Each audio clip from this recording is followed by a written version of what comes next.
Hello, and welcome back to Advanced English Podcast, the show designed specifically for C1 level learners who are serious about achieving genuine fluency. I'm your host, and today we're diving into a fascinating topic that affects virtually every interaction we have: the art of persuasion in everyday life. Now, before you think this is going to be some manipulative crash course in getting what you want, let me assure you, it's quite the opposite. Understanding persuasion is about becoming a more effective communicator, a better listener, and ultimately, someone who can navigate complex social situations with confidence and integrity.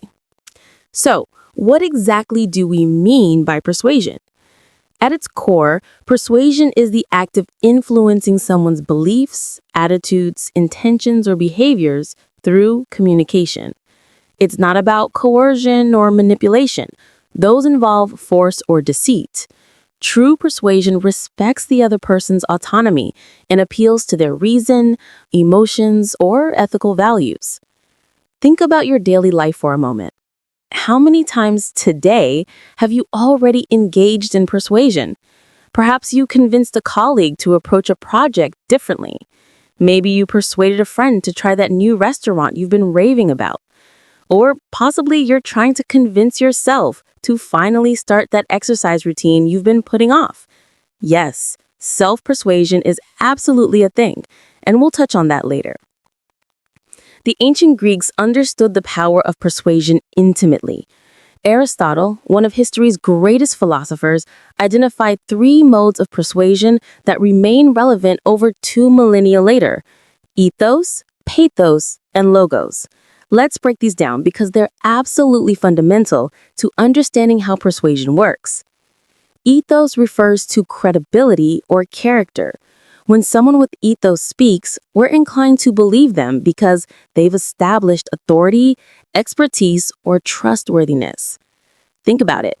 You're more likely to take medical advice from a doctor than from someone you met at a bus stop, right? That's ethos at work. Pathos appeals to emotions. This is when persuasion tugs at your heartstrings, evokes sympathy, or stirs up excitement. Advertisements are masters of pathos. Those commercials showing happy families gathered around the dinner table aren't just selling you food. They're selling you an emotion, a lifestyle, a feeling of belonging. Logos is the appeal to logic and reason. This involves using facts, statistics, logical arguments, and evidence to make your case. When a scientist presents data to support a hypothesis, they're employing logos. Now, here's where it gets interesting for you as an advanced English learner. Understanding these 3 modes doesn't just make you a better persuader, it makes you a more discerning consumer of information. In our age of information overload, being able to identify what type of persuasion is being used on you is an invaluable skill. Let's talk about persuasion in professional settings, because this is where many of you will need to exercise your English fluency most critically. Imagine you're in a meeting and you have an innovative idea that could genuinely benefit your team or company. However, you're facing skepticism. How do you persuade your colleagues or superiors that your idea is worth pursuing? First, let's acknowledge a common mistake: jumping straight into the details of your idea without establishing context or building rapport. This is what I call the enthusiastic monologue approach, and it rarely works. Why? Because you haven't given people a reason to care yet. Instead, effective workplace persuasion often follows a structure. You might start by identifying a problem everyone recognizes. This creates common ground. Then you can position your idea as a solution to that problem. Notice what you've done here. You've used logos by identifying a logical problem-solution relationship, but you've also employed pathos by tapping into people's frustration with the existing problem. Let me give you a concrete example. Suppose you want to persuade your company to adopt a flexible working policy. You could say, "I think we should have flexible hours because I'd like to work from home sometimes." That's weak persuasion. It's entirely self-focused. Compare that with this approach. I've noticed that our team has been struggling with work-life balance, and we've had 3 valuable employees leave in the past 6 months, citing burnout. Research from Stanford University shows that flexible working arrangements can increase productivity by up to 13% while significantly improving employee retention. Companies like Microsoft and Google have successfully implemented these policies, and I believe we could too. I'd like to propose a 3-month trial period where we could measure the actual impact on our team's output and satisfaction. Can you see the difference? The second approach uses ethos by citing credible sources, logos by presenting research and proposing a measurable trial, and pathos by addressing the emotional issue of burnout and the loss of colleagues. Section 3. Persuasion and personal relationships. Now, let's shift gears and talk about persuasion and personal relationships. This is perhaps the most delicate arena for persuasion because the stakes are higher. These are people we care about deeply. Have you ever tried to persuade a friend or family member to change a behavior that concerns you? Perhaps you're worried about someone's health, their relationship choices, or their financial decisions. This is tricky territory because unsolicited advice, even when well-intentioned, can feel like judgment.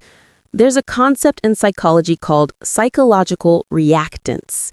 Essentially, when people feel their freedom to choose is threatened, they often react by doing the opposite of what's being suggested. It's why telling a teenager, "You absolutely cannot date that person," often has the opposite effect. So how do you persuade someone you care about without triggering reactance? The key is to make them feel autonomous in their decision-making process. Instead of saying, "You need to quit smoking," you might say, "I've noticed you've been coughing a lot lately. How are you feeling about that?" This opens a dialogue rather than issuing a directive. There's a therapeutic technique called motivational interviewing that's built entirely on this principle. Rather than telling someone what to do, you ask questions that help them articulate their own reasons for change. You might ask, "What do you like about your current situation?" And then, "What concerns you about it?" This way, the person persuades themselves, which is infinitely more powerful than external persuasion. I once had a friend who was in a clearly unhealthy relationship, but every time someone told her to leave, she defended her partner more vigorously. Eventually, I changed my approach. Instead of offering advice, I simply asked reflective questions. How did that make you feel? Is this the kind of relationship you envisioned for yourself? What would you tell a friend in this situation? Within a few weeks, she came to her own conclusion and ended the relationship. The persuasion was effective precisely because I stepped back and let her persuade herself. Section 4. The language of persuasion. At a C1 level, you have a strong grasp of English grammar and vocabulary, but persuasive fluency requires something beyond correctness. It requires nuance, tone, and strategic word choice. Let's explore some linguistic techniques that make persuasion more effective. First, consider the power of framing. The way you frame information dramatically affects how it's received. Psychologists Daniel Kahneman and Amos Tversky demonstrated this with their famous Asian disease problem. When a medical treatment was framed as saving 200 out of 600 lives, people chose it. When the same treatment was framed as resulting in 400 deaths, people rejected it. Same outcome, different frame, completely different response.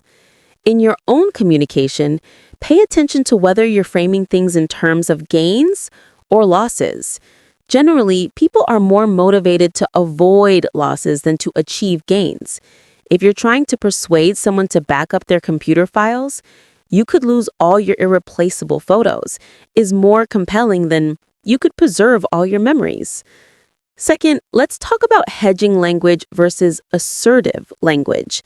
As advanced learners, you've probably been taught to use hedging phrases like "I think," perhaps, it might be, and it seems like.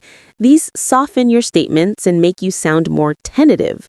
While there's a place for hedging, particularly in academic writing or when expressing genuine uncertainty, overusing these phrases in persuasive contexts can undermine your credibility. Compare these two statements.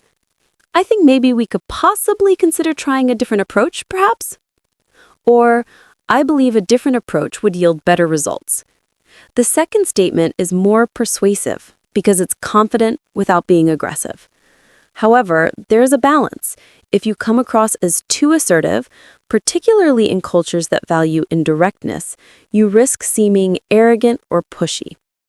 Third, let's discuss the strategic use of we versus you versus I. When you want to create solidarity and shared responsibility, we is powerful. We can solve this together. When you want to empower someone, you works well. You have the skills to succeed in this. And when you want to take ownership or share a personal perspective, I is appropriate. I've experienced something similar, and here's what worked for me. Another linguistic tool is the use of rhetorical questions. These are questions you don't expect to be answered. They're designed to make the listener think and often to guide them toward a particular conclusion. Wouldn't you agree that education should be accessible to everyone? This is more engaging than simply stating, education should be accessible to everyone. Section 5. Digital persuasion and modern challenges. In our increasingly digital world, persuasion has taken on new dimensions and new challenges. Every day, you're bombarded with persuasive messages through social media, emails, online advertisements, and news articles. Understanding digital persuasion is crucial for maintaining your autonomy and making informed decisions. Social media platforms are designed to be persuasive, specifically to persuade you to spend more time on them. They employ something called persuasive technology, or keptology. The infinite scroll feature, for instance, removes natural stopping points. Push notifications create a sense of urgency and FOMO, fear of missing out. The intermittent reward system, where you never know what interesting content might appear next, keeps you refreshing your feed, just like a gambler keeps pulling a slot machine lever. But here's what's particularly relevant for you. How do you persuade effectively in writing, particularly in digital contexts where you lack body language, tone of voice, and immediate feedback? Email persuasion is an art form.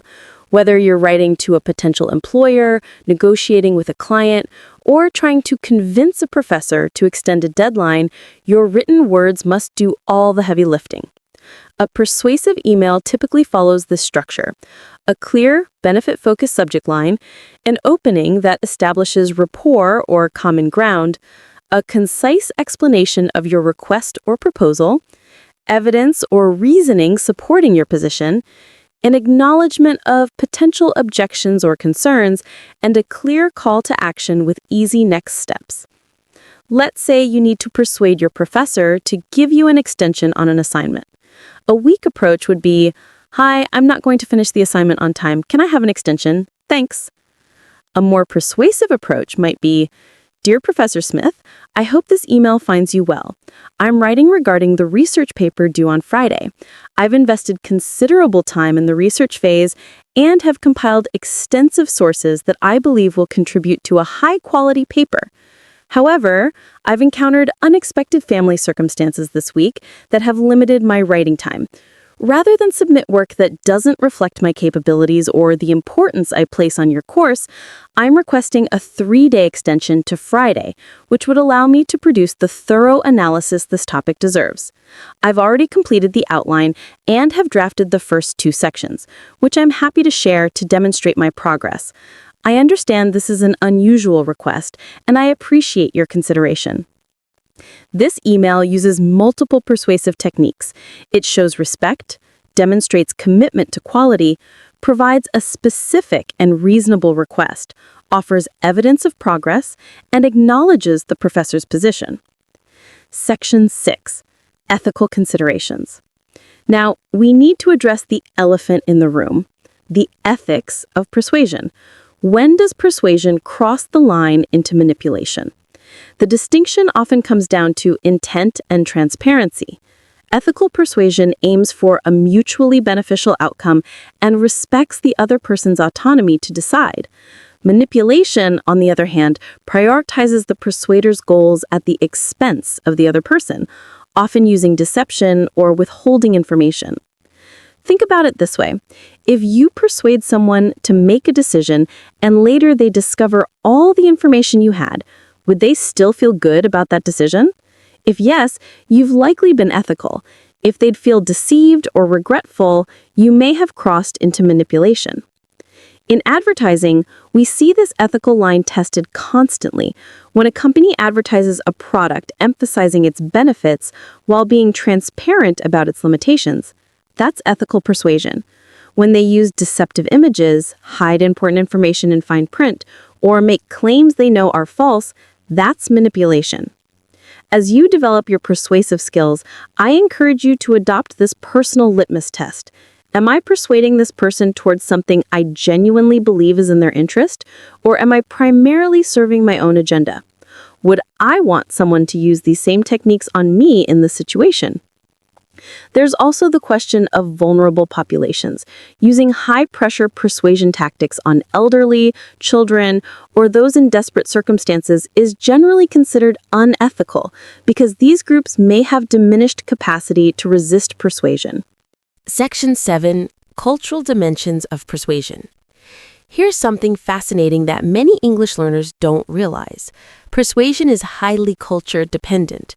What works in one cultural context may fail or even offend in another. In what researchers call low-context cultures, like the United States, Germany, or Scandinavia, direct, explicit communication is valued. Persuasion in these cultures tends to rely heavily on logos, facts, data, logical arguments. You're expected to be straightforward about what you want. In high-context cultures, such as Japan, China, or many Arab countries, indirect communication is the norm. Persuasion is more subtle, often relying on relationship building, implicit understanding, and reading between the lines. A direct request might be seen as pushy or disrespectful. If you're learning English to communicate in international business settings, this cultural awareness is crucial. When persuading someone from a different cultural background, do your homework. Understand whether their culture values individual achievement or collective harmony. Know whether they prefer direct or indirect communication. Recognize that concepts of time, hierarchy, and even logical argument structure can vary dramatically. For example, in many Western academic contexts, a persuasive argument typically follows a linear structure: thesis statement, supporting evidence, conclusion. In some East Asian rhetorical traditions, the argument might spiral around the topic, providing context and building up to the main point gradually. Neither is superior, they're just different. Section 8. Practical Exercises for Improvement. Now, let's get practical. How can you improve your persuasive communication in English? Here are some exercises you can do daily to build these skills. Exercise 1. Reverse perspective. Take a controversial topic you have an opinion on. Now, spend 15 minutes arguing for the opposite position as convincingly as you can. This isn't about changing your mind. It's about understanding the other side's perspective and identifying what persuasive appeals might resonate with them. This exercise builds empathy and makes you a more effective persuader because you understand potential objections before they're even raised. Exercise 2. Elevator pitch practice. Choose something you're passionate about, a hobby, a cause, an idea. Now practice explaining why someone else should care about it in 60 seconds or less. Record yourself, listen back, and refine. Pay attention to your word choice, your structure, and whether you're balancing ethos, pathos, and logos. Exercise 3. Reframing. Take a negative situation and practice reframing it positively. For instance, "We've lost 3 clients this month" becomes "We've identified specific areas where client expectations exceed our current service model," giving us clear direction for improvement. This exercise helps you develop the spontaneous ability to frame information persuasively in real time. Exercise 4, question-based persuasion. Next time you want to persuade someone of something, challenge yourself to do it primarily through questions rather than statements. This builds your skill in the motivational interviewing technique we discussed earlier. Instead of "you should invest in this," try "what are your financial goals for the next 5 years? How do you think this investment aligns with those goals?" Exercise 5, analogy creation. Persuasive speakers are masters of analogies and metaphors. Practice taking complex or abstract concepts and finding relatable comparisons. For example, explaining cryptocurrency might involve an analogy to traditional currency, or explaining data privacy might use a metaphor of your home security. The better your analogies, the more persuasive you'll be. Conclusion. As we wrap up today's episode, I want to leave you with this thought. Becoming persuasive in English isn't about learning manipulation tactics or memorizing scripts. It's about developing a deeper understanding of communication, psychology, and human motivation. The most persuasive people aren't those who talk the most or the loudest. They're the ones who listen carefully, who understand their audience, who can adapt their message to different contexts, and who speak with authenticity and integrity. Your journey to C1 level fluency isn't just about mastering complex grammatical structures or expanding your vocabulary, though those are important. It's about using English to accomplish your goals, to connect with others, to influence positive change, and to navigate the complex social and professional landscapes you'll encounter. As you continue practicing your English, pay attention to persuasion in action. When you watch a TED Talk, analyze how the speaker structures their argument. When you read an opinion piece, identify whether the writer is using ethos, pathos, or logos. When someone convinces you of something, reflect on what made their persuasion effective. Remember, ethical persuasion is a gift you give to others, the gift of seeing something from a new perspective, of making an informed decision, of being motivated to take action that benefits them. Thank you for joining me today on Advanced English Podcast. If you found this episode valuable, I encourage you to practice the exercises we discussed and to pay closer attention to the persuasive communication happening all around you. Until next time, keep learning, keep practicing, and keep engaging with this beautiful, complex language we're all mastering together.